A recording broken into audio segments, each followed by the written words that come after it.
আমাদের দেশে অনেক বুদ্ধিজীবীরা, অনেক নারীবাদী বলে কি, যারা এই বিদেশে থাকে তারা পয়সার লোভে পইরা পরিবার পরিজন দূরে রেখে তারা বিদেশে থাকতে পছন্দ করে।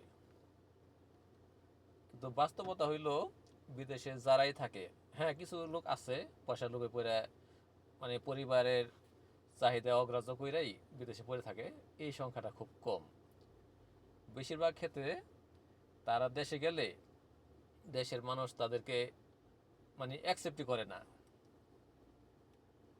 তারা চায়, সেটা পরিবার হোক বা আশেপাশের লোক হোক, মানে বিদেশ থেকে গেলে সে যদি স্থায়ীভাবে থাকতে চায়, তার এই দেশ থেকে তাড়ানোর জন্য মানে কত ধরনের পন্থা অবলম্বন করে, এটার কোনো শেষ নাই।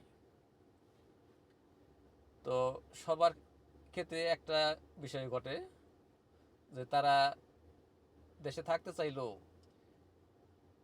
পরিবার লোকজন, এলাকার লোকজন বা দেশের সার্বিক পরিস্থিতির কথা চিন্তা করে বিদেশে থাকতেই তারা বাধ্য হয়।